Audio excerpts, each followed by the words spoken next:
রব্বুল আলামিন আদমকে বানানোর আগে সর্বপ্রথম তিনি ফেরেশতাদেরকে ডেকে পরামর্শ করেছেন, কিন্তু ফেরেশতারা সেই পরামর্শ সভায় মানুষ বানানোর ব্যাপারে তারা নিষেধাজ্ঞা প্রদান করেছে, মানুষ বানানোর ব্যাপারে তারা আপত্তি প্রদান করেছে। কিন্তু আল্লাহ তাআলা ফেরেশতাদের সেই আপত্তি সত্ত্বেও মানুষকে তিনি সৃষ্টি করার সিদ্ধান্ত নিলেন। অতঃপর তিনি ফেরেশতাকে পাঠালেন, তিনি বললেন, যাও দুনিয়ায় গিয়ে সকল উপাদানের, সকল কালারের, সকল রঙের মাটি সংগ্রহ করো। ফেরেশতা এবার এসে দুনিয়া থেকে সকল রঙের, সকল উপাদানের মাটি সংগ্রহ করলো। আচ্ছা বলেন তো, দুনিয়াতে মাটি কি একরকম নাকি?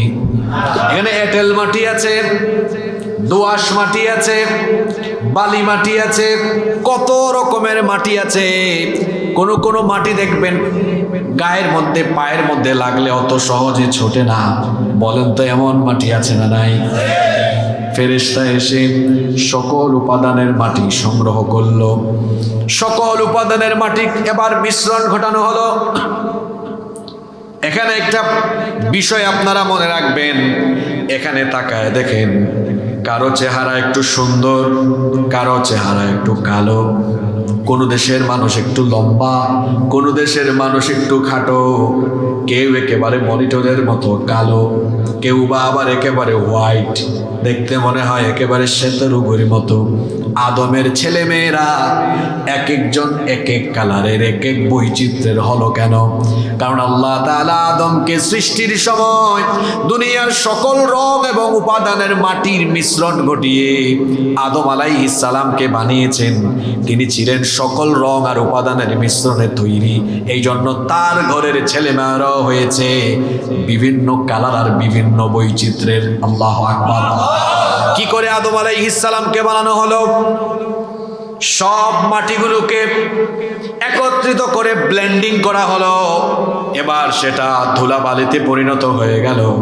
সেই ধুলাবালি যুক্ত মাটিতে এবার পানি ঢেলে দেওয়া হলো। এটা এবার কাদা মাটিতে পরিণত হয়ে গেল। দীর্ঘদিন যখন কোনো মাটি কাদায় থাকে, পানিতে থাকে, সেটার মধ্যে একটা গন্ধ হয়ে যায়। এরপরে সেটা গন্ধ মাটিতে রূপান্তরিত হলো। অতঃপর আল্লাহ তাআলা তাপমাত্রা দিয়ে সেটাকে শুকালেন, ঠনঠনে বানিয়ে দিলেন।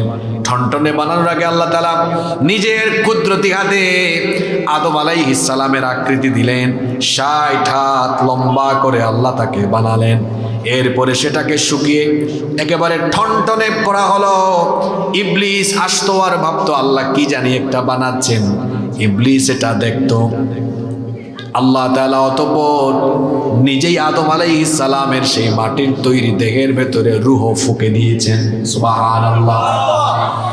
রূহ যখন তার ভেতরে ফুঁকে দেওয়া হয়েছিল, তখন তিনি একটা হাঁচি দিয়েছিলেন।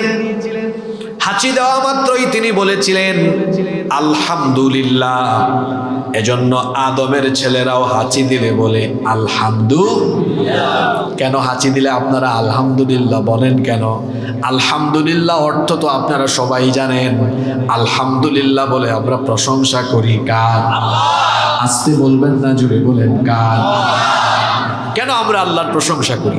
হাদিসে এসেছে হাঁচি হলো আল্লাহর নেয়ামত, এটা আল্লাহর তরফ থেকে আসে। আর হাই ওই যে তা শয়তানের তরফ থেকে আসে। হাঁচি আল্লাহর নেয়ামত কেন? হাঁচি আল্লাহর নেয়ামত, এটা আজকের বিজ্ঞানও প্রমাণ করে দিয়েছে। আচ্ছা আপনারা বলেন তো, আমরা যে সমাজে বসবাস করি, এই সমাজে, এই পরিবেশে ধুলা বালু, জার্ম, ব্যাকটেরিয়া, জীবাণু কম না বেশি? আমরা তো জীবাণুর ভেতরেই বসবাস করি। এই যে আপনারা নিঃশ্বাস গ্রহণ করেন, প্রতিটা নিঃশ্বাসের সাথে এই পরিবেশে বিদ্যমান, পরিবেশে থাকা অনেক জার্ম, জীবাণু, ধুলাবালু এই নাকের ভেতর দিয়ে ঢুকে ফুসফুস পর্যন্ত চলে যায়, ওখানে গিয়ে জমা হয়ে যায়। এইটা যদি জমে থাকে, এটা যদি আবার রিফ্রেশের ব্যবস্থা না থাকে আপনি বেশি দিন বাঁচতে পারবেন না, কিছুদিন পর মারা যাবেন। আর এটা যদি রিফ্রেশের জন্য 15 দিন 20 দিন বা 1 মাস পরে পরে হাসপাতালে যাওয়া লাগতো, তাহলে তো আপনার বিরাট একটা খরচ হয়ে যেত।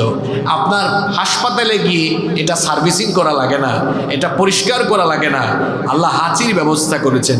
চিকিৎসা বিজ্ঞানীরা বলেছেন মানুষ যখন হাঁচি দেয়, এক হাঁচির মাধ্যমে 160 মাইল বেগে নাকের ভেতর দিয়ে বাতাস নির্গত হয়। সুবহানাল্লাহ কইতে ইচ্ছে করে না? কি মোটরসাইকেল চালক ভাইরা, আপনাদের গাড়ির গতিবিধি কত? একটু ভালো রাস্তা হলে 70 কিংবা 80, তাই তো? আর হাঁচি যখন দেয় তখন তার নাকের ভেতর দিয়ে 160 মাইল বেগে বাতাস নির্গত হয়। আল্লাহু আকবার।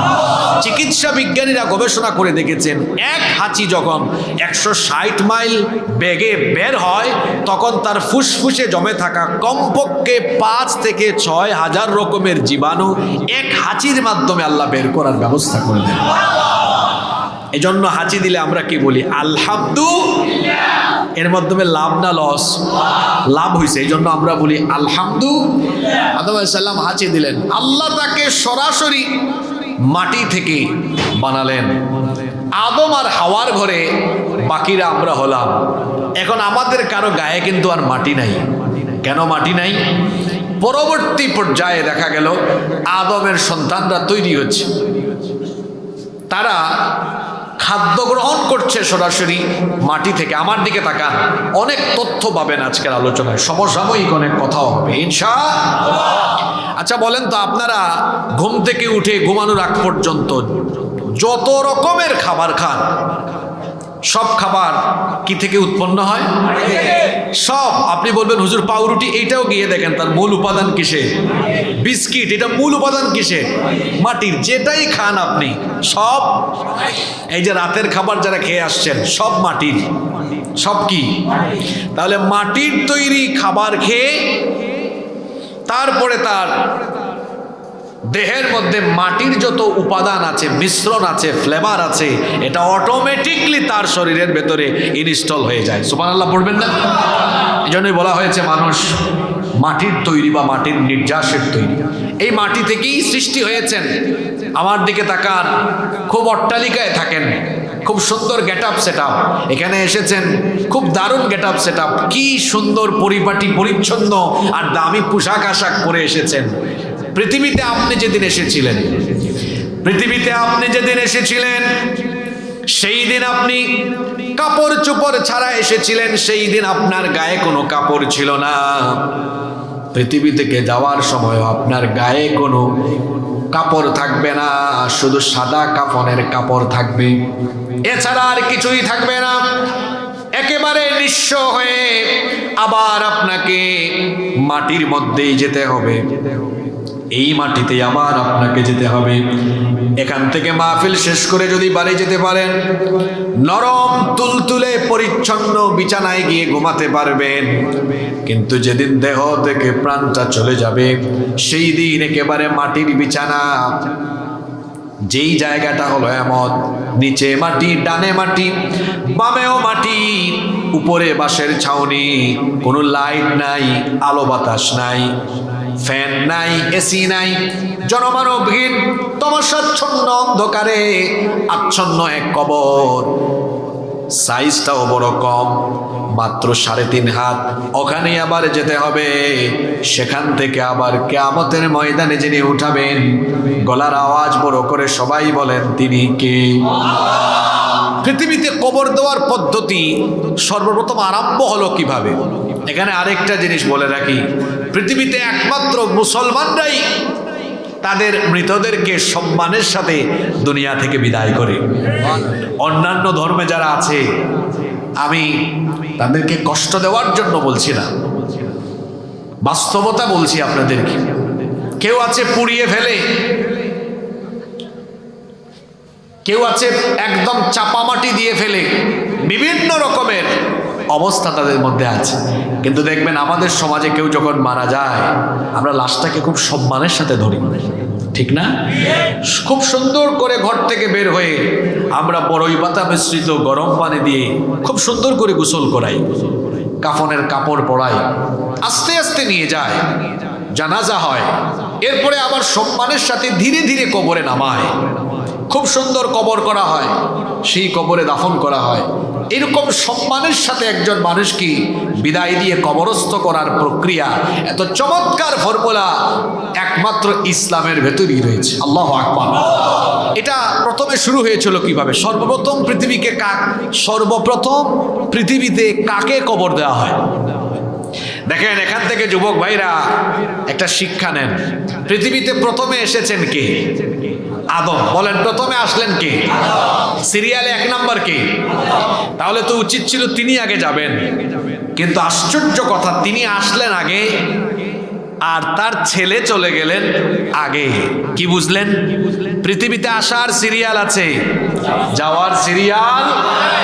আপনি যুবক মানুষ, মসজিদে আপনাকে পাওয়া যায় না। আপনি বলেন, হুজুর একটু বুড়া হই, চুলদাড়িটা সাদা হোক না, তারপরে আসবো। কে বলেছে আপনার চুলদাড়ি পাকার সুযোগ হতে পারে? এটা কে বললো আপনাকে? আপনি কি সমাজে দেখেন না, মাঝে মাঝে বাবা তার সন্তানের লাশ কাঁধে নেয়, নানা বা দাদা তার নাতির লাশ কবরে নামায়? এমন চিত্র আছে না নাই? সুতরাং শয়তানের খপ্পরে, শয়তানের ধোকায় পড়বেন না। সর্বপ্রথম পৃথিবীতে যাকে প্রথম কবর দেওয়া হয়, তিনি আদম আলাইহিস সালামের ছেলে, তার নাম হাবিল। জুলে বলেন তো, তার নাম কি? এই ঘটনাটা কোরআন শরীফে আল্লাহ খুব সুন্দর করে বর্ণনা করেছেন। ঘটনাটা কি বলবো? কোরআনুল কারীমের 5 নাম্বার সূরা, সূরাতুল মাইদা এর 27 থেকে 31 নাম্বার আয়াত পর্যন্ত আল্লাহ তাআলা এই কাহিনী বড় চমৎকার করে তুলে ধরেছেন। আল্লাহ তাআলা বলছেন, ওয়াতলু আলাইহিম নাবা বানাই আদম বিল হক ইয ক্বাররাবা কুরবানান ফাতুকব্বিলা মিন আহাদিহিমা ওয়া লাম ইউতাকাব্বাল মিনাল আখার।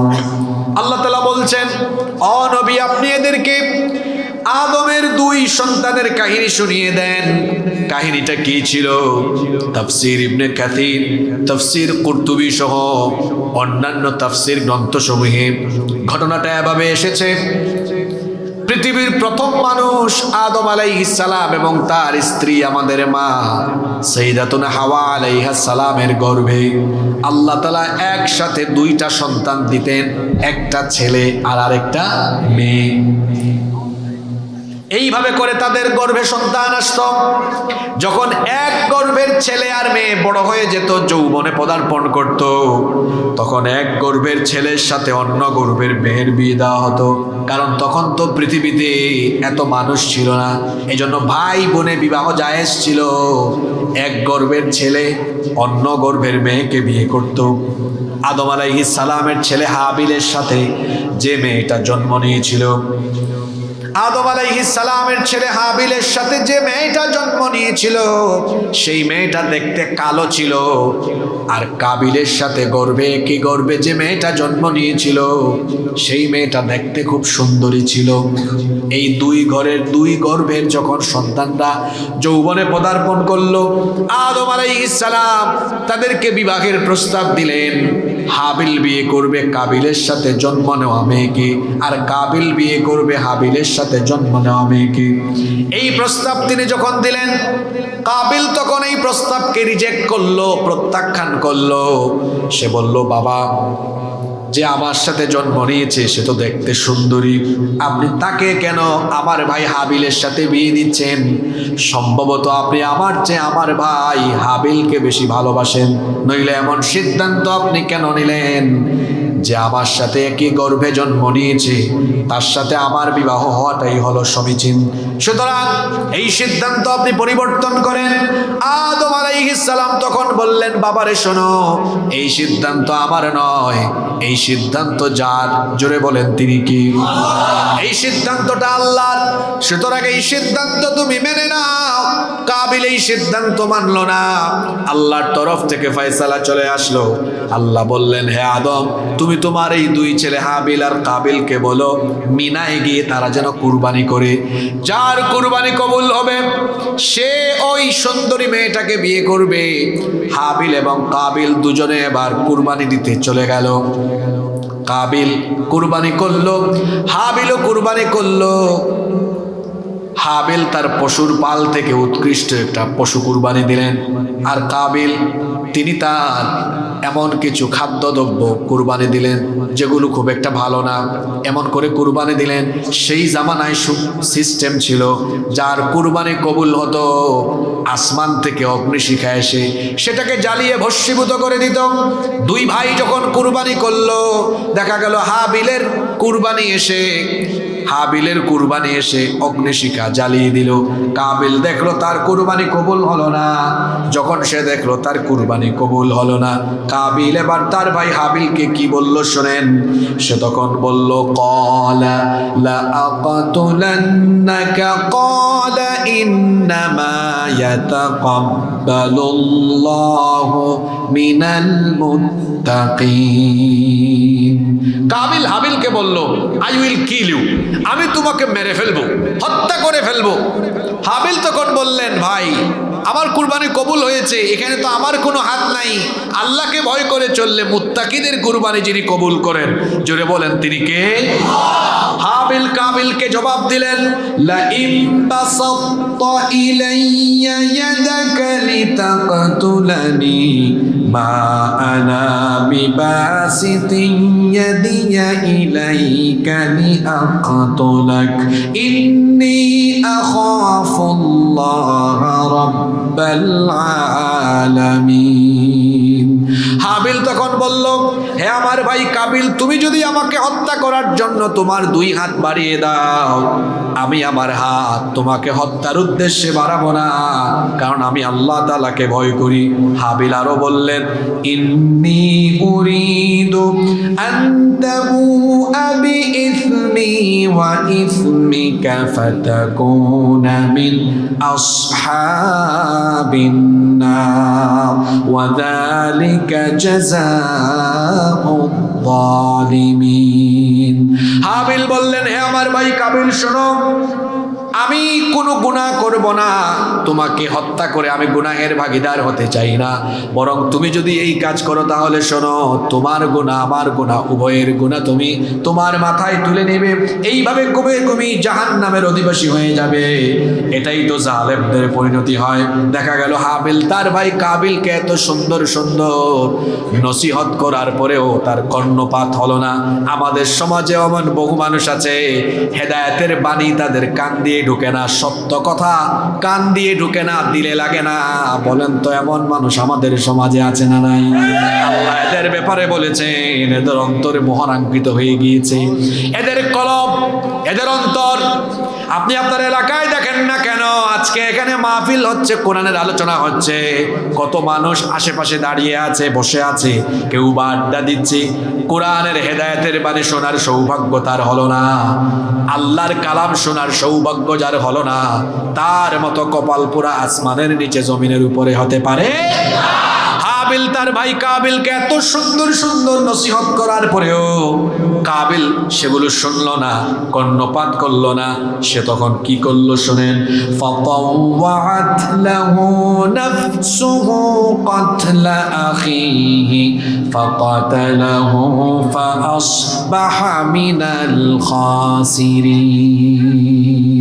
কাবিল সে তার নফসের ধোঁকায় তার ভাইকে মেরেই ফেললো, হত্যা করে ফেললো। এটা হচ্ছে পৃথিবীর ইতিহাসে প্রথম হত্যাকাণ্ড, পৃথিবীর ইতিহাসে প্রথম খুন, এবং পৃথিবীতে এই প্রথম মানুষের ইন্তেকাল।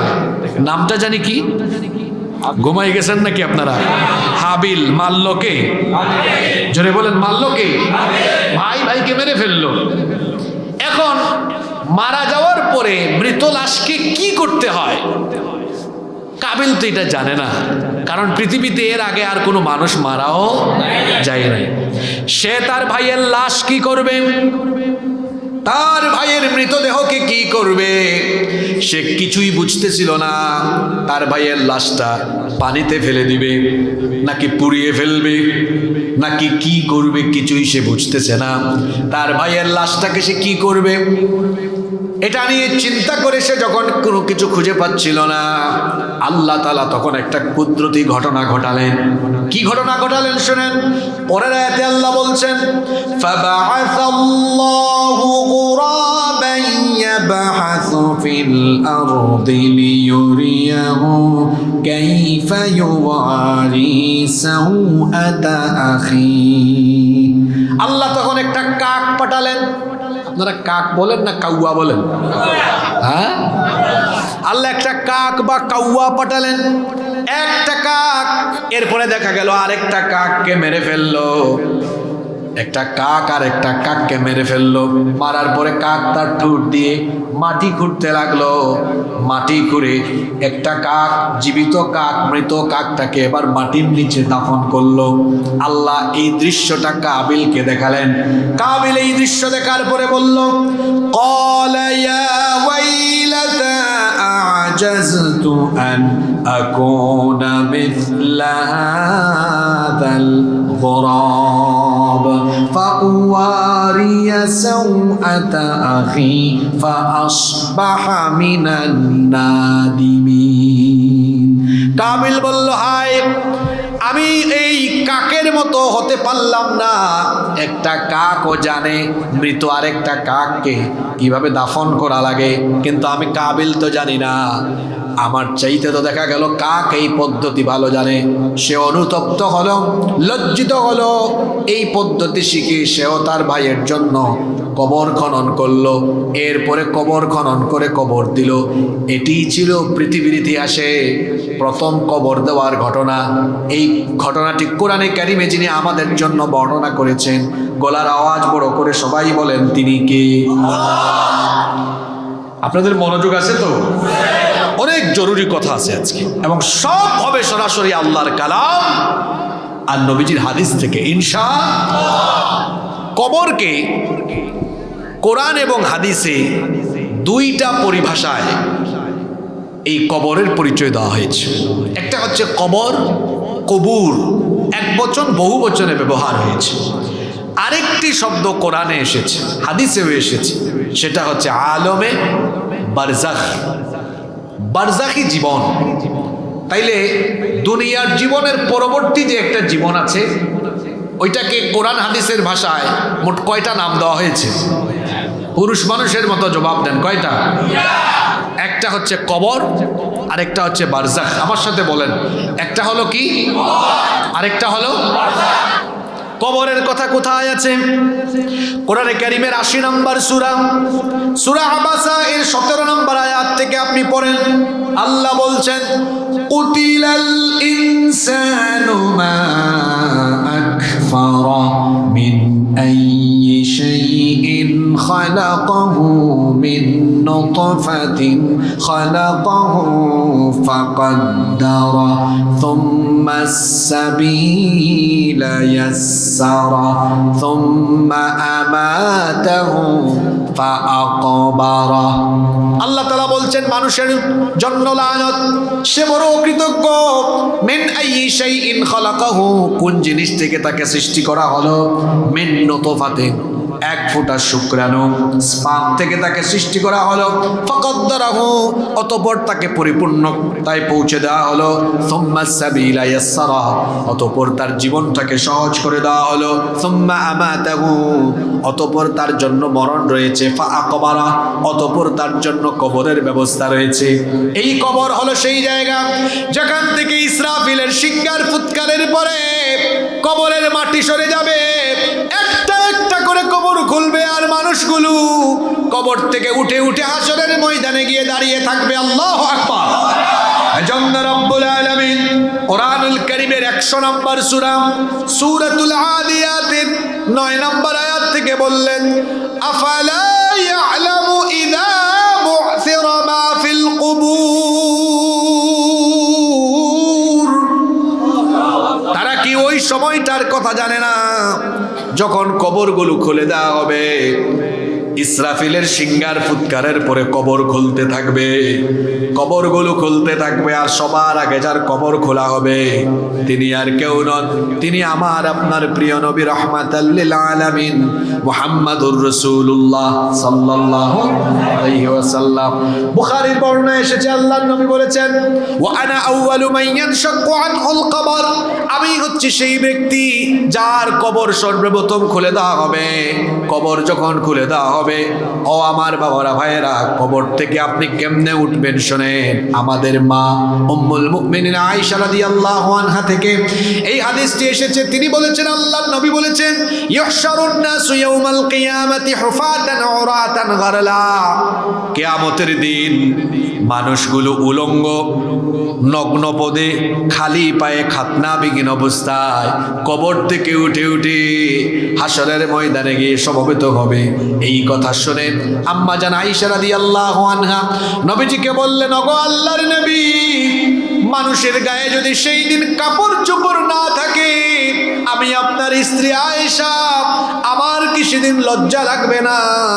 আমার কি সেদিন শরম লাগবে না? আল্লাহর নবী বললেন, প্রিয়তমা স্ত্রী আয়েশা, ওগো আয়েশা শোনো, সেই দিনটা এত কঠিন হবে। 15 কোটি কিলোমিটারের দূরবর্তী সূর্য একেবারে নিকটবর্তী হয়ে যাবে। তার প্রচন্ড তাপে হাসরের ময়দান তামায় পরিণত হয়ে যাবে। গুনাহগারদের মাথার চান্দি ফেটে মগজ উতরে উতরে গলে গলে বেয়ে বেয়ে পড়তে থাকবে। গুনাহগারেরা তাদের ঘামে সাঁতরাতে থাকবে। অবস্থা সেদিন এত ভয়াবহ আকার ধারণ করবে, হিসাবের ভয়ে, বিচারের ভয়ে প্রত্যেকটা মানুষ নফসি নফসি জিকির করে মাথাটা যে নিচের দিকে দিবে, উপরের দিকে মাথাটা তোলার সাহসও করতে পারবে না। আল্লাহু আকবার। এই কবর সেই জায়গা, আল্লাহ কোরআনে বলেছেন, এখান থেকেই কিয়ামতের ময়দানে তোমাদেরকে উঠানো হবে। আবার দুনিয়ার জীবনের পরবর্তী এই জিন্দেগির আরেকটা নাম হলো বারজাখী জীবন। এটা কোথায় আছে? কোরআনে কারীমের 23 নম্বর সূরা, সূরা আল মুমিনুনের 100 নম্বর আয়াতের শেষাংশে আল্লাহ বলেছেন, ওয়া মিন ওয়ারাইহিম বারযাখুন ইলা ইয়াউমি ইউবাসুন। আল্লাহ তাআলা বলছেন, আর পুনরুত্থান দিবস পর্যন্ত তাদের জন্য বারজাখী জীবন রয়েছে। আমার দিকে তাকান, বারজাখ এই শব্দটা বাংলা না ইংরেজি? আরবি। এটার অর্থ কি? পর্দা। এই যে দেখছেন না আপনারা, পর্দা, জবনিকা, অন্তরায়, এটা একটু পাতলা আছে, ওই যে দেখে যান লাইন জ্বলতেছে। কিন্তু কবর, এটাকে বারজাখ কেন বলা হয়? এটা হলো পর্দার আড়ালের জগৎ। ও আমার বাবারা, যুবক ভাইয়েরা শোনেন, আপনি এই যন্ত্রটা হাতে নিলেই গোটা ওয়ার্ল্ডের খবর 1-2 মিনিটে নিয়ে ফেলতে পারবেন। সুযোগ আছে না নাই? কিন্তু পৃথিবীতে এমন কি কোনো যন্ত্র আছে যেটা দিয়ে আপনার এলাকার নিকটবর্তী কবরস্থানের 3.5 হাত কবরের ভেতর কি হয় এই পরিস্থিতি জানার মতো কোনো ব্যবস্থা কি পৃথিবীতে আছে? জোরে বলতে হবে, আছে? তাহলে এটা হলো আমাদের অদৃশ্যের জগৎ। এজন্য এটাকে আরবিতে বলা হয়েছে বারজাখ। এটা আলাদা এক জগৎ, যেই জগতের খবর একমাত্র আল্লাহ ছাড়া আর কেউ জানে না। বারজাখ মানে যে পর্দা। আপনি অন্য আয়াতে যান, কোরআনে কারীমের 55 নম্বর সূরা, সূরাতুর রহমানের 19 নম্বর আয়াত থেকে আল্লাহ বলছেন, মারাজাল বাহরাইনি ইয়ালতাকিয়ানি বাইনাহুমা বারযাখুন লা ইয়াবগিয়ান ফাবিআইয়ি আলা'i রাব্বিকুমা তুকাদ্দিবান। মাদ্রাসার ছাত্রদেরকে অনেকে মনে করে হুজুররা কি জানে, আর মাদ্রাসার ছেলেরাও একটু পিছিয়ে আছে। ভাই, তোমরা পড়াশোনা করো, আল্লাহর কালাম। এখানে 6000-এর উপরে আয়াত, এর মধ্যে 1500 আয়াত আছে শুধুমাত্র বিজ্ঞানের ব্যাপারে। আল্লাহু আকবার! কি সায়েন্টিফিক আয়াত! মেরিন সায়েন্স নিয়ে যারা পড়াশোনা করে, তারা অবাক হয়ে যাবে এই আয়াত শুনলে। মারাজাল বাহরাইনি ইয়ালতাকিয়ান, পরস্পর প্রবাহিত 2 সমুদ্রকে কি দেখো না? একটার পানি এক কালারের, আরেকটার পানি আরেক কালালের, বাইনাহুমা বারজাখ। শুধু কালার না, কালার না, দুইটা দুই স্বাদের, দুইটা দুই, বাইনাহুমা বারজাখ। আমি আল্লাহ এখানে একটা অদৃশ্য পর্দা দিয়েছি যেটা তোমরা খালি চোখে দেখো না, লা ইয়াবগিয়ান, এজন্য একটা আরেকটার সাথে মিশে যায় না। আল্লাহু আকবার। আজকের বিজ্ঞান এটা প্রমাণ করেছে যে সত্যি সত্যি এখানে একটা পর্দা যিনি দিয়েছেন তিনি কে? এখন আমরা আলোচনার গভীরে চলে গিয়েছি, খুব ভালো করে খেয়াল করেন। প্রশ্ন হচ্ছে, এই যে দুনিয়ার জীবনের পরে মানুষকে কবরে বা বারজাখি জিন্দেগিতে যেতে হবে, এটা কেন? এবং এটা কিন্তু খুব লম্বা একটা সময়। আপনারা খেয়াল করেন, আমাদের প্রত্যেকের জন্য 5টা জগৎ আছে। জোরে বলেন কয়টা? 1, আলমে আরওয়াহ, রুহের জগৎ। আমরা সবাই রুহের জগতে ছিলাম না? জনগণ দিয়ে জনসভা হয়, রুহ দিয়ে রুহ সভা হয়। আমাদের সবাইকে নিয়ে আল্লাহ একটা রুহ সভা করেছিলেন, এটা কোরআন শরীফে আছে। তো এটা রুহ সভা আল্লাহ করেছিলেন। এখানে আপনারা ছিলেন, আমি ছিলাম, সবাই ছিলাম আমরা। আল্লাহ আমাদেরকে একটা প্রশ্ন করেছিলেন, আলাস্তু বিরাব্বিকুম, আমি কি তোমাদের রব নই? আমরা তখন কি বলেছিলাম? বালা, অবশ্যই আপনি আমাদের রব। আমরা এই স্বীকৃতি কিন্তু দিয়ে এসেছি। রুহের জগতে আমাদের ইন্তেকাল হয়ে গেছে। ইন্তেকাল শব্দের অর্থ কি? ইন্তেকাল শব্দের অর্থ হচ্ছে, এই যে দেখেন এই বোতল এখানে আছে, এটা যখন এখানে আনলাম তখন এটাকে আরবিতে বলা হলো যে এটা ইন্তেকাল করলো, মানে এটা স্থানান্তর হলো, এখান থেকে এই জায়গায় ইন্তেকাল হয়েছে। তার ইন্তেকাল মানে হচ্ছে এক স্থান থেকে আরেক স্থানে যাওয়া। তো আমরা আলমে আরওয়াহ থেকে ইন্তেকাল করে আসলাম আলমে আরহাম, রেহেমে, মায়ের পেটে, সেখানেও ইন্তেকাল হয়ে গেছে। আসছি কোথায়? দুনিয়াতে। দুনিয়াতে আমাদের মৌত হয়। এই মৌত কিন্তু একবার মানুষের। জোরে বলেন, মৌত কয়বার? এটাও কোরআনে আছে, লা ইয়াযুকুনা ফিহাল মাউতা ইল্লাল মাউতাতাল উলা। আল্লাহ বলছেন জান্নাতীরা জান্নাতে গেলে দুনিয়ার মতো আর মরবে না, মরণ একবারই। এরপরে জান্নাতে যে ঢুকবে চিরকালের জন্য ঢুকবে। আল্লাহু আকবার। দুনিয়াতে আসলাম 3 নম্বর জগৎ, এরপরে যাব 4 নম্বর জগৎ। এটার নাম কি? কবর বা বারজাখ। কবর বা, এখানে একটা লম্বা সময় থাকবো। কতক্ষণ পর্যন্ত? হাত্তা ইয়াউমাল কিয়ামা, কিয়ামতের দিবস পর্যন্ত। এখন আমার দিকে তাকান। এখন একটা প্রশ্ন হতে পারে, হুজুর এই যে হাজার হাজার বছর, মনে করেন আজকে থেকে 500 বছর আগে যে ব্যক্তি মারা গেছে, এখনো তার বারজাখ চলে, এখনো তার কবর চলে, তাহলে এত লম্বা সময় আল্লাহ কবরে রাখলেন কেন? আল্লাহ তাআলা চাইলে একটা মানুষ মারা যাওয়ার পরে 1 ঘন্টার মধ্যে তার হিসাব নিকাশ করে জান্নাত বা জাহান্নাম নির্ধারণ করে দিতে পারেন কি পারেন না? জোরে বলতে হবে, আল্লাহ চাইলে পারেন কি পারেন না? তাহলে আল্লাহ এটা কেন করলেন না? কেন আল্লাহ তাআলা আলমে বারজাখ বা কবরের জিন্দেগিতে রেখে দিচ্ছেন? এর একটা হিকমত, একটা তাৎপর্য, একটা সিগনিফিক্যান্স আছে না নাই? গত সপ্তাহে যেই ব্যক্তি মারা গিয়েছে, তার নামাজ, রোজা, হজ, যাকাত, আল্লাহর সাথে সংশ্লিষ্ট যে বিষয়, যেগুলোকে বলা হয় হাক্কুল্লাহ, আল্লাহর হক, এগুলো তো আল্লাহ মুহূর্তে হিসাব নিয়ে ফেলতে পারবেন। কিন্তু যারে কবর দিয়েছেন সে অনেক মানুষের হক নষ্ট করে গিয়েছে। এখন এমনও হতে পারে যার হক নষ্ট করে গিয়েছে সেই ব্যক্তি এখনো মরে নাই, এখনো জীবিত। আপনারা বলেন তো, একটা বিচার স্বচ্ছ, সুন্দর এবং ইনসাফ ভিত্তিক বিচার কখন হবে? যখন উভয়ে সামনাসামনি থাকবে, তখন তো হিসাব, তখন তো বিচারটা কি হবে? স্বচ্ছ হবে। এখন যে লোক মারা গিয়েছে, কত মানুষের হক নষ্ট করেছে। আল্লাহর হকের চেয়ে বান্দার হক গুরুত্বপূর্ণ, কারণ আল্লাহর হক এটা আল্লাহর কাছে মাফ চাইলে আল্লাহ ইচ্ছে করলে ক্ষমা করে দিতে পারেন। আল্লাহ পারেন কিনা? কিন্তু মানুষের হক যে আপনি নষ্ট করলেন, কত মানুষের নামে মিথ্যা মামলা দিলেন, কত নিরপরাধ মানুষকে ফাঁসি দিয়ে মেরে ফেললেন, আপনি কত মানুষের সম্পদ ডাকাতি করলেন, চুরি করলেন, এগুলো আমার সোনার বাংলাদেশে নাই তো? জোরে বলেন, আছে না নাই? হ্যাঁ, কাম করছে একজন, মামলা খাইছে আর একজন। গত 17 বছর দেখেন নাই আলেম ওলামাদের উপরে কত নিপীড়ন? আলেম ওলামারা তারা ছিলেন দার্সে,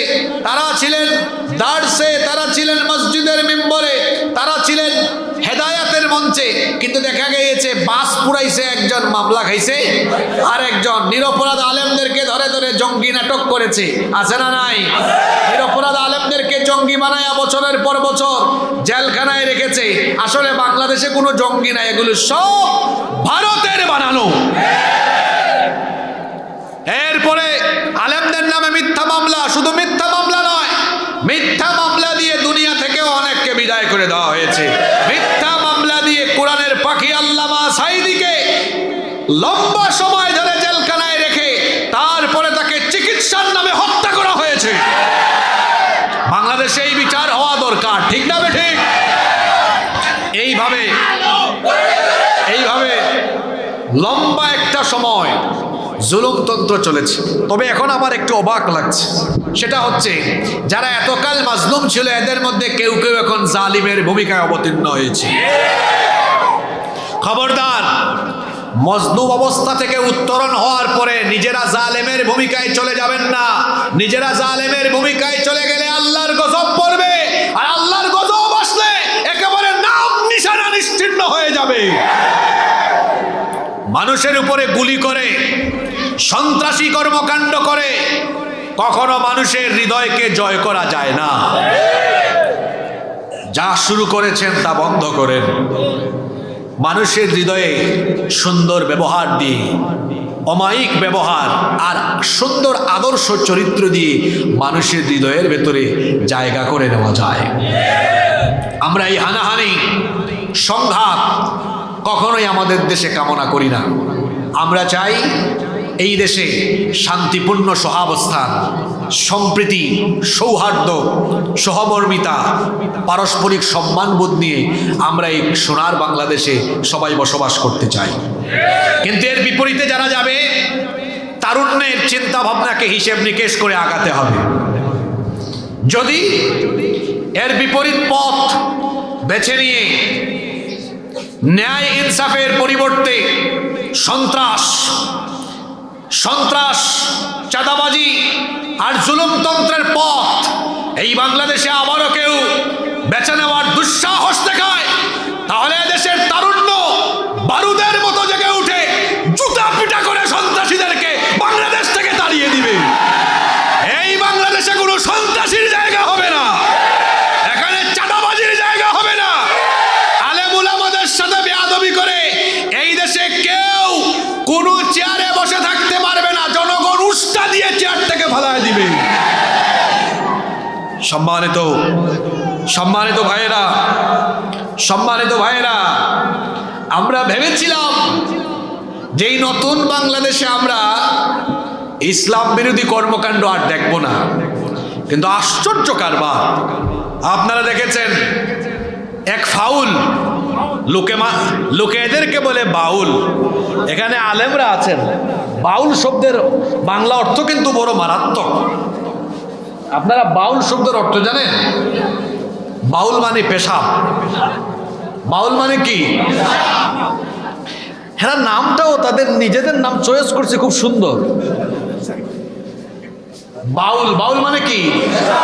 পেশাব। আমি তো বলি যারা এই বাউল গান বা বাউল সমাজের সাথে সম্পৃক্ত, এরা পেশাবের চাইতে আর অনেক নিকৃষ্ট।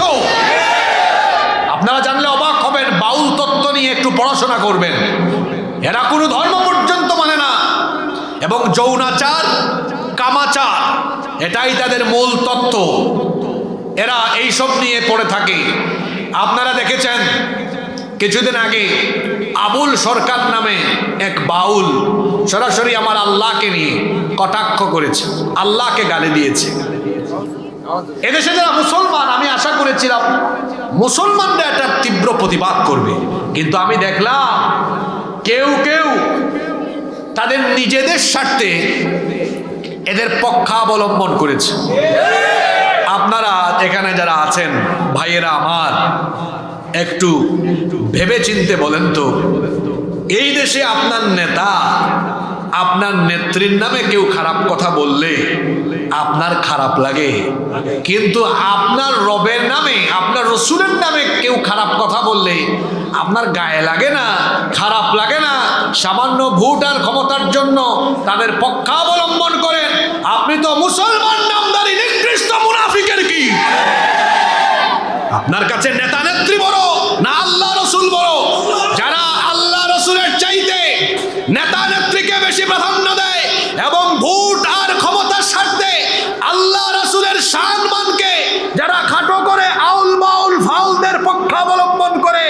বাংলাদেশের মানুষ তাদেরকে উচিত জবাব দিবে, কোনোদিনও ক্ষমতার স্বাদ নিতে দিবে না। আর আরেকটা কথা মনে রাখবেন, সাফ কথা বলে গেলাম, আলেম ওলামাদেরকে সহ্য হয় না, গালিগালাজ শুরু হয়ে গেছে শুনছি। কি গালি দেয়? কয় আলেমরা নাকি ধর্ম ব্যবসায়ী। আপনাকে আজকে আমি ধর্ম ব্যবসায়ীর পরিচয় দিয়ে যাই। বলেন তো, এই দেশে কোনো আলেমকে আপনি যদি 10 কোটি টাকা অথবা বলেন আপনাকে এমপি বানায় দিব, একটা শর্ত শুধু, সেটা হলো আপনার গা থেকে পাঞ্জাবি জুব্বা খুলে ফেলেন, মাথা থেকে টুপি খুলে ফেলেন, আর এই দাড়ি ফেলে দিয়ে ক্লিন শেভ করে হাঁটেন। আপনাদের কি মনে হয় এদেশের কোনো আলেম এই প্রস্তাব গ্রহণ করবে? এমনকি আমাদের তাহেরি ভাইকেও যদি এই প্রস্তাব দেন, হাসিয়েন না, মানবে? যদি বলেন মানবে। কিন্তু আমাদেরকে যারা ধর্ম ব্যবসায়ী বলে, ওদেরকে যদি বলেন ভাই ভোট বেড়ে যাবে, শুধু শার্ট আর টি শার্টটা খুললে একটু পাঞ্জাবি পড়েন, কি আপনারাই বলেন? মাথায় একটু টুপি লাগায় হাঁটেন। আমার দেশে ইলেকশন আসলে অনেকে আছে মাথার থেকে ঘুমের টাইমেও টুপি খুলে না। ভাই সাহেব, সামনে ইলেকশন, নামাজটা পড়েন, দেখবেন মুসল্লিদের বুটগুলা পেয়ে যাবেন। আমার দেশে ইলেকশন আসলে কিছু কিছু ক্যান্ডিডেট 7 ওয়াক্ত 8 ওয়াক্ত নামাজ পড়ে। আপনারা বলবেন হুজুর এত ওয়াক্ত নামাজ কেমনে পড়ে? আপনাদেরকে হাসানোর জন্য বলি নাই তো। দেখবেন গ্রামে এশার নামাজ একটু আগে হয়, আর বাজারের কেন্দ্রীয় মসজিদে এশার নামাজ আরো আধা ঘন্টা পরে হয়। আছে না এরকম? এই এলাকার নাম হলো ভুইয়ারহাট। দেখবেন এখানে আগে ভাগে এশার নামাজ হয়। ফেনী শহরে যাইয়েন, ওখানে আরো আধা ঘন্টা পরে হয়। এক ক্যান্ডিডেট আসছিল এখান থেকে, তো ফেনী যেতে বেশি সময় লাগে না। এক ক্যান্ডিডেট আসছিল এখানে, গণসংযোগ করছে, এশার নামাজের আজান হয়েছে, নামাজ পড়ে ফেলছে। তারপর ফেনী শহরে ঢুকে দেখে ওখানে একামত হয়েছে। তার এক সাথী বল, লিডার এখানে দেখি এখনো একামত দেয়। চুপ, নামাজে ঢুকো। লিডার একটু আগে নামাজ পড়লাম। একদম চুপ বেটা, ইলেকশনের টাইম, যতবার সুযোগ পাবে ততবার নামাজ পড়বে।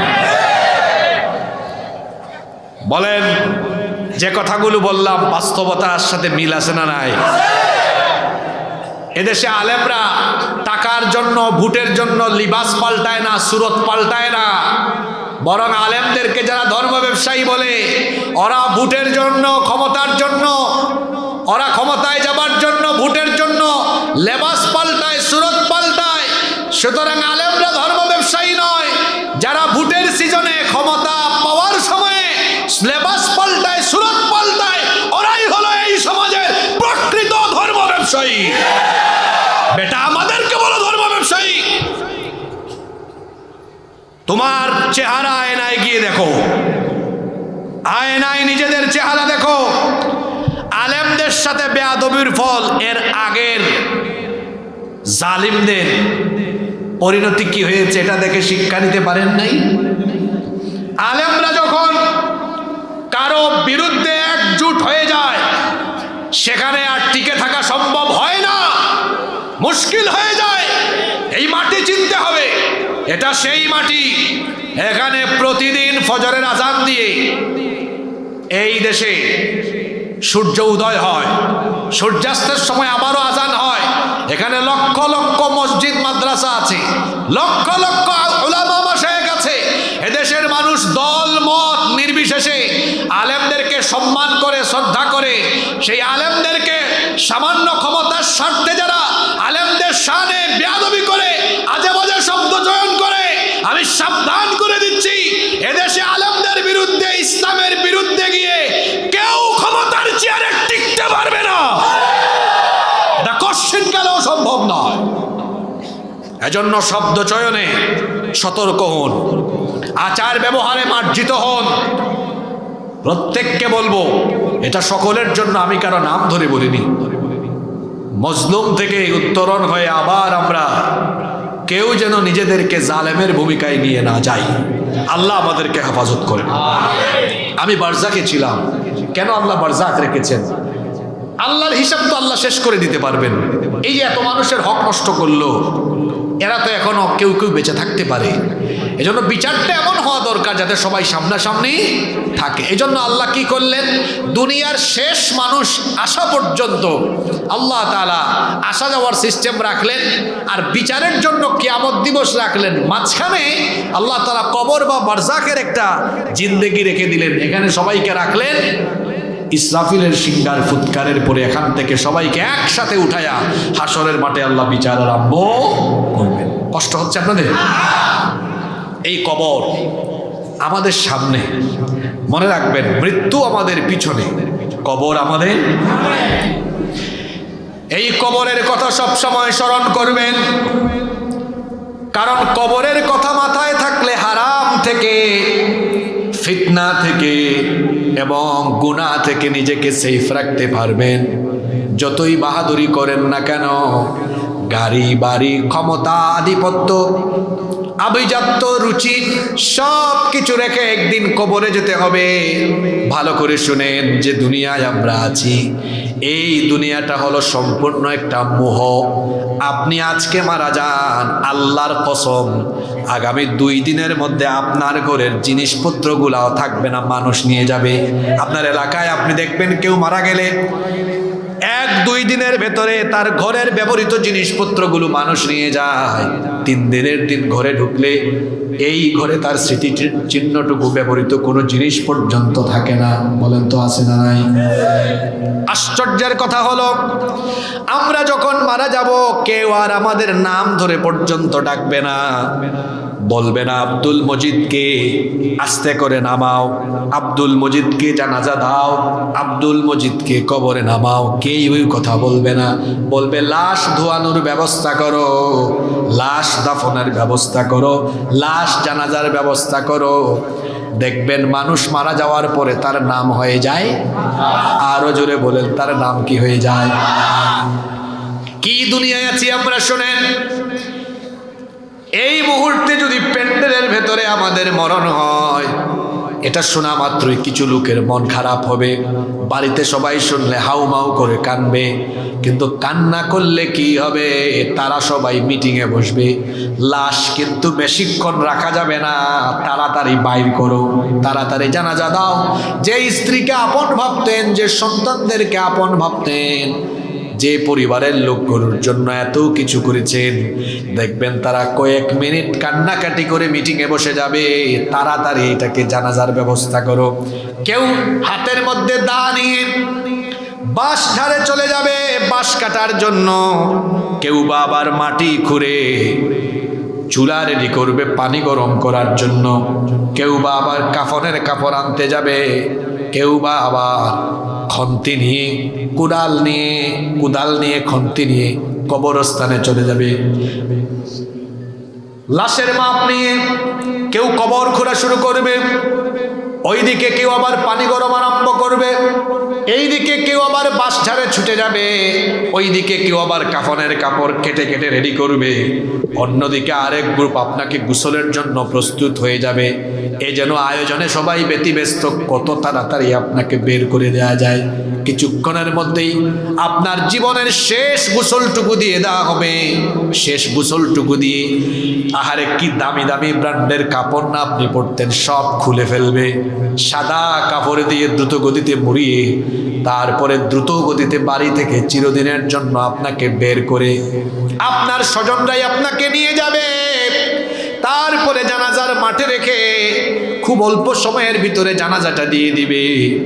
এরপরে কবর পর্যন্ত আপনাকে নিয়ে যাবে। শোনেন আল্লাহর নবী কি বলেছেন, এই দুনিয়ার কোনো কিছুই আপনার নয়, কোনো কিছু আপনার সাথী নয়। আল্লাহর রাসূল বলেছেন একটা জিনিস আপনার সাথী। শোনেন হাদিসখানা, বুখারী এবং মুসলিম শরীফে হাদিস এসেছে। হাদিসের বর্ণনাকারী সাহাবী হচ্ছেন আনাস ইবনে মালিক রাদিয়াল্লাহু আনহু। তিনি বলছেন রাসূল কারীম আমরা সবাই বলি সাল্লাল্লাহু আলাইহি ওয়াসাল্লাম বলেছেন ইয়াতবাউল মাইয়িতা তালাতা, মৃত ব্যক্তিকে 3টা জিনিস অনুসরণ করে। এর মানে হলো কোনো মানুষ যখন মারা যায় কবর পর্যন্ত তার সাথে 3টা জিনিস যায়। জোরে বলেন কয়টা? 1 নাম্বার হলো আহলুহু, তার পরিবারের লোকজন তাকে নিয়ে যায়। 2 নম্বর হচ্ছে মালুহু, কিছু মালও তার সাথে তার কবর পর্যন্ত যায়।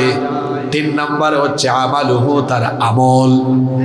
তাকে কবরে শোয়ানোর পরে 2টা জিনিস ফিরে আসে, তার পরিবার পরিজন, তার মাল সম্পদ সব কিছুই ফিরে আসে, দুনিয়ায় থেকে যায়।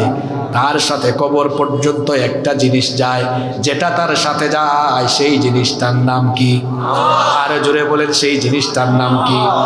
আপনাকে আল্লাহ সৃষ্টি করেছেন সব সময় আমলের প্রতিযোগিতার জন্য, আমল করার জন্য, উত্তম আমলের জন্য। এই জন্য আল্লাহ তাআলা সূরা মুলকের মধ্যে বলেছেন, তাবারাকাল্লাযী বিয়াদিহিল মুলকু ওয়া হুয়া আলা কুল্লি শাইইন কাদির আল্লাযী খালাকাল মাউতা ওয়াল হায়াতা লিয়াবলুয়াকুম আইয়ুকুম আহসানু আমালা। জীবন মৃত্যুর মাঝখানের এই সময়টা আল্লাহ দিয়েছেন তোমাদের মধ্যে কে উত্তম আমল করতে পারে এটা দেখার জন্য। এই আমলের জন্যই আপনাকে রেডি করা হলো। فأما من ثقلت موازينه فهو في عيشة راضية وأما من خفت موازينه فأمه هاوية। সেদিন মিজানের পাল্লায় যার আমল বেশি হবে, নেক আমলের পরিমাণ বেশি হবে, সেই ব্যক্তি সফল হয়ে জান্নাতি হবে। আর মিজানের পাল্লায় যার নেকির পরিমাণ কম হবে, সেই ব্যক্তি ধ্বংস হয়ে যাবে। কিন্তু আমার আপনার সময়গুলো আমল করতে করতে যায় না। বিশেষ করে যুবকেরা আছে, যুবকদের সময় এখন সবচেয়ে বেশি নষ্ট হয় মোবাইলে। মোবাইলের মধ্যে তারা সবচেয়ে বেশি সময় নষ্ট করে। সময় চলে যায় ফুর্তি করতে করতে, সময় চলে যায় চামচামি করতে করতে। এই কথাটা শুনতে বড় খারাপ, কিন্তু আমি প্রায় জায়গায় বলি, যুবকরা আছে না ঘুমাই গেছে? হ্যাঁ, বেশিরভাগ যুবকের যৌবন যায় চামচামিতে। কিভাবে? আপনাদেরকে অনেকে টার্গেট করে রেখেছে, কারণ যুবকদের শক্তি বেশি তো। সে তার ক্ষমতার সিঁড়ি হিসাবে বা ক্ষমতায় যাওয়ার জন্য আপনাকে এমনভাবে টার্গেট করেছে, ডেকে আপনার পকেটে বেশি না 1000 500 টাকার নোট ঢুকিয়ে দিয়েছে, অথবা আপনাকে পদবীর লোভ দেখায়া তারপরে আপনাকে সে ব্যবহার করে তার সামনে পিছনে মোটরসাইকেল শোডাউন করায়। এজন্য আপনাকে সে ইউজ করছে। ও আমার যুবক ভাইয়েরা, ও আমার কলিজার টুকরো ভাইয়েরা, মনে রাখবেন, আপনার তারুণ্য, আপনার যৌবন, আপনার এই যৌবনের ঘাম, আপনার শ্রম, শক্তি, সামর্থ্য কোন নেতা নেত্রীর দেওয়া গিফট নয়। কোথায় যাচ্ছেন আপনি? এই যে আমি কথা বলছি দেখছেন, শীতের দিন কিন্তু ঘাম বেরোচ্ছে। আমার এতে কেউ আব্বা ডাকলেও তার সামনে পিছনে নিয়ে আমাকে ব্যবহার করে আমার 1 ফোঁটা ঘাম সে নিতে পারবে না, আব্বা ডাকলেও পারবে না। কারণ আমার তারুণ্য, আমার যৌবন, আমার শক্তি, সামর্থ্য, ঘাম, রক্ত, এটা কারো চামচামির জন্য আল্লাহ দেন নাই। মনে রাখবেন যুবক ভাইয়েরা, এই তারুণ্য, যৌবন, শক্তি, সামর্থ্য, রক্ত, জীবন দেওয়া হয়েছে কেবলমাত্র আল্লাহর জমিনে আল্লাহর দ্বীন কায়েমের জন্য। সুতরাং আপনার যৌবনকে কারো চামচামিতে না দিয়ে এই যৌবনকে আল্লাহর দ্বীনের পথে, আল্লাহর দ্বীন কায়েমের জন্য উৎসর্গ করে দিতে হবে। যুবক ভাইদেরকে কথাগুলো বলে গেলাম। কোরআন আছে যেদিকে আমরা আছি, কোরআন নাই যেখানে আমরা নাই। আমরা কোরআনের দিকে আছি। আল্লাহ আমাদেরকে কবুল করেন। এই আমল আপনার সাথে হবে। এই যৌবনে আমল করুন। আল্লাহ তো বলেছেন, ওয়া শাবুন নাশাআ ফি ইবাদাতিল্লাহ। আল্লাহ রাসূল বলেছেন, যৌবনকাল যারা আল্লাহর ইবাদতে কাটাবে, সেই যুবকদেরকে আরশে আজিমের ছায়ার নিচে যিনি জায়গা দিবেন তিনি কে? আমলই আপনার সাথী হবে। আমল ছাড়া আর কোনো কিছু আপনার সাথী হবে না। মনে রাখতে হবে, আমাদের সামনে যে কবর, যে কবরে আমরা একদিন সবাই চলে যাব, এই কবর হলো আখিরাতের প্রথম মঞ্জিল। এই কবর হলো আখিরাতের প্রথম ধাপ। এই ধাপে যারা পরিত্রাণ পাবে তারাই সফল হবে। আর এখানে যারা আটকে যাবে তারা তো আটকা পড়েই যাবে। এখানে যারা আছেন, বিদেশ কে কে গেছেন দেখি হাত তুলেন তো। মাশাআল্লাহ, সব বিদেশি। এখানে হাত নামা। এখানে ওয়াজ করতে মজা হবে। বলেন তো, আপনার বিমানে টিকিট করেছেন, বিদেশে যাবেন, কিন্তু যেখানে আটকে গেলে আপনি আর বিমানেই উঠতে পারবেন না, দেশ ছাড়তে পারবেন না, ওই জায়গাটার নাম কি? হ্যাঁ বলেন, ওই জায়গাটার নাম কি? ইমিগ্রেশন। কবর কি? কবর হলো জান্নাত বা জাহান্নাম, আপনি জান্নাতে যাবেন না জাহান্নামে যাবেন, এর ইমিগ্রেশনটা হয়ে যাবে কোথায়? জোরে বলেন কোথায়?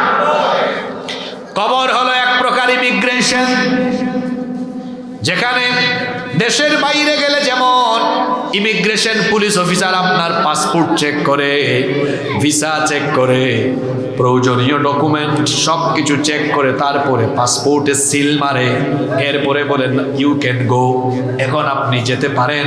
ঠিক তেমনি ভাবে কবরেও আপনার ইমিগ্রেশনের জায়গা, এখানেও ফেরেশতা আপনার সব কিছু চেক করবে, চেক করে এরপরে আপনাকে অনুমতি দিবে, এরপরে আপনার জন্য দুইটা রাস্তা হয়, জান্নাত নইলে। এজন্য আল্লাহর নবীর সাহাবীরা কবরের ব্যাপারে পেরেশানি করতেন। তিরমিজি শরীফে হাদিস এসেছে, কানা উসমান ইবনে আফফান ইদা ওয়াকাফা আলা কবরি ইয়াবকি হাত্তা ইয়াবুল্লা লিহিয়াতাহু। হাদিস শরীফে এসেছে আল্লাহর নবীর সাহাবী, আল্লাহর নবীর দুইজন মেয়েকে যিনি বিয়ে করেছেন, উসমান জিন্নুরাইন রাদিয়াল্লাহু আনহু, তিনি যখন কোনো কবরস্থানে যেতেন, কবরের পাশে গেলে হাউ মাউ করে কাঁদতেন, এত বেশি কাঁদতেন তার দাড়ি মুবারক পর্যন্ত ভিজে যেত। তাকে জিজ্ঞেস করা হলো, আচ্ছা আপনি কবরের সামনে আসলে এত কাঁদেন কেন? আল্লাহর রাসূল যখন জান্নাত জাহান্নামের ওয়াজ করেন তখনও তো আপনি এত কাঁদেন না, জাহান্নামের কথা শুনলেও আপনার চোখে